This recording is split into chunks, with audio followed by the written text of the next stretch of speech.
I've been testing every action camera that I could get my hands on so you can make a more informed decision on the one that would be best for your use case. The action cameras we'll be looking at today are the Insta360 Go 3S, the Insta360 Ace Pro, the Insta360 X4, and the GoPro Hero 11, which is basically the exact same thing as the Hero 12 since they share the exact same sensor and the same processor, only the Hero 12 has HDR photo and video options. The cheapest and oldest option of the bunch is the Hero 11, costing only £239 here in the UK. At the time of making this video, the Insta360 Ace Pro has been reduced to £329, making it the second cheapest option, followed by the Go 3S at £369, with the most expensive option of the bunch being the Insta360 X4 at £499. I'll be ranking each of these cameras from best to worst in these categories: overall image quality, ease of use, versatility, and ruggedness. All of my opinions are based on my personal experience using each of these products, so you may not agree, and that is totally fine. And if you want to jump around to find out the info that matters the most to you, then check the description of this video for the video chapters. Let's start off with ease of use, since that for me is one of the most important parameters to think about when using action cameras. When I say ease of use, I mean everything from how easy it is to get your shot set up, all the way through to sharing it with the world. One thing that bothers me about the X4 is how cumbersome the process is. Since it's a 360 camera, that means that some form of editing has to take place before you can share the footage, and while the Insta360 Studio app is absolutely brilliant, it may become a bit of an annoyance to you having to keyframe your videos every time before you share it with anyone. And unfortunately, you will need to run all of your 360 footage through the Studio app every single time. Therefore, it ranks the lowest for ease of use just because it gives you the slowest shoot to share experience of all the cameras in this comparison. But that doesn't mean that this workflow doesn't have its own upsides, and I'll explain more about that later. I have a love-hate relationship with my GoPro, and that's ultimately why it scores second to last in this category for me. While the GoPro menus are intuitive enough, they're still not as good as the Insta360 menus. To change any of the shooting options like shutter speed, picture profile, or even the resolution, you have to tap the box at the bottom of the screen, go into the video preset, and then change it from there. Whereas the Insta3 products allow you to access your shooting settings with a quick and easy swipe, meaning you can change your exposure, picture profile, and resolution without that click, hop, and skip that you're forced to do with the GoPro. The Ace Pro and Go 3S are joint first for a few reasons, but mainly because they both have features that make overall usability a breeze. Let's start with the Ace Pro. One of my favorite features with this action camera is the stop-start recording function. You can start recording a video, pause that recording, and then start the recording again, all the while saving one video file. This essentially means that you can leave out the stuff that you'd only be deleting in the edit anyway, and basically edit a sequence all within a single file. This feature alone makes the Ace Pro a really nice product to use, and I hope that Insta360 passes this feature to their other cameras. Another feature that makes the Ace Pro so easy to use is the large flip-up screen, making it the best camera for self-filming and low-angle shots. I also like to use it as a little kickstand as well. A joint strength of the Ace Pro and the Go 3S is the Insta360 Studio app. Both cameras connect very quickly with zero issues, and it's very easy to review your footage and save it to your device for speedy sharing. You can also turn on each of these cameras with the app itself as long as the wake up option is activated in the camera, so they can both remain stored in your bag while you start to look through your footage. I also love that the Go 3S has Apple Find My built in, so you'll always know where you left it, and that's super handy considering how small it is. The Go 3S in of itself is a genius package. The power pod acts as a wireless monitor when the camera is out of the case, and you can control all of the settings wirelessly too.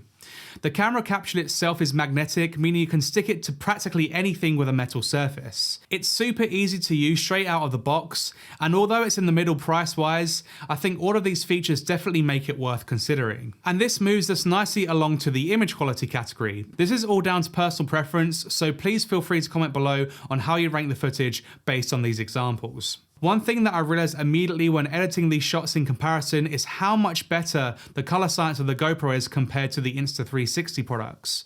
Again, this is down to personal preference, but I just found that I could get better results much easier with the GoPro. The GoPro does require more TLC to get decent footage, however, and I had to use the GoPro Labs app to get decent results.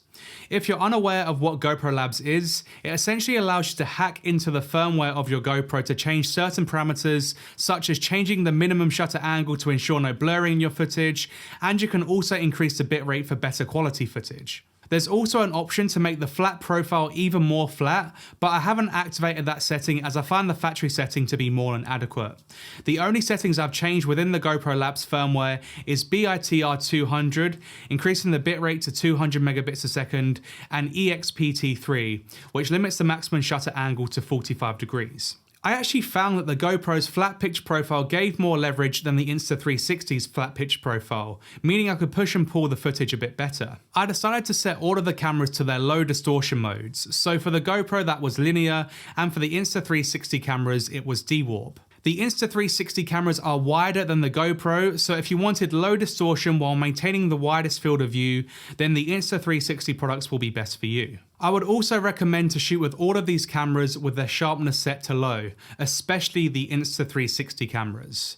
Even the medium sharpness option on the Insta360 Ace Pro and Go 3S look way too overbaked in my opinion, and it's much better to just add the sharpness to taste at the post-production stage. The X4 doesn't give you the option to change the in-camera sharpness unfortunately, so I do hope that they give you that control with future firmware. This moves us nicely along to the versatility category. While the X4 isn't the camera for someone who wants the quickest turnaround, it will definitely be the best option for those who want to just set it and forget it. You can also select whatever aspect ratio you desire, making it fantastic for creating both vertical and 16:9 takes of the same clip. The flexibility is also truly unmatched, so if you are comfortable with the post-production necessary to achieve this versatility, then I'd highly recommend this camera. The Go 3S follows in the second spot because of its size. You can put this camera literally anywhere without drawing any attention to yourself. And the small form factor also means that you'll be able to achieve shots that would otherwise be impossible with the bigger options. I'd also say that the Go 3S makes for the best POV camera, and the magnetic pendant makes this style of shooting super easy.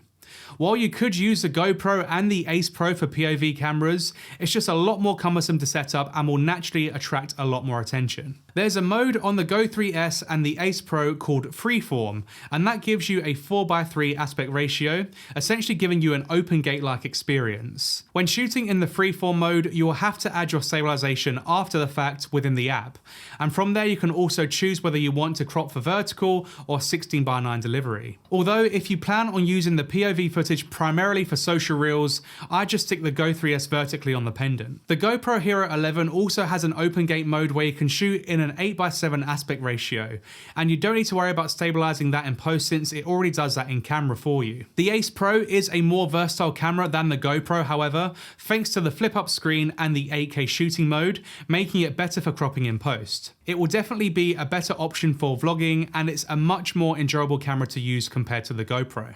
While the GoPro does have a front screen, it's super tiny and doesn't show you the full field of view that's actually being captured, so at times can deceive your perception on whether things are actually in shot or not. It is slightly smaller than the Ace Pro however, and the absence of a flippy screen makes it sit nicer on your chest for POV shots. The final category is ruggedness, and this will be important for those who plan to abuse their tiny camera in a multitude of different scenarios. While the X4 is waterproof and rugged to an extent, the lenses are super delicate, and I actually scratched one of mine within the first day of having it. You'll definitely need to use lens guards no matter what, and even then they're not that durable. They scratch quite easily as well, and they fall off relatively easily too. I've had to replace my lens guards twice, and it annoys me that Insta360 doesn't make high quality guards to protect this expensive gadget. In third place is the Go 3S, purely because it's so small. You can't remove the front lens guard, and you'll probably find yourself dropping it occasionally due to its small size. It is completely waterproof without the power pod, but just be careful when using it in water as you'll likely drop it if it's not attached to you in some way, shape or form. The Ace Pro comes in second. While it's built extremely well and feels like it could take a beating, you still can't replace that front lens guard, and the flip up LCD will definitely be a weak point just as any other moving part would. The GoPro wins and can withstand a beating from any angle. The fixed LCD means that it will naturally be more durable, and you can replace the front lens guard should you crack it or scratch it.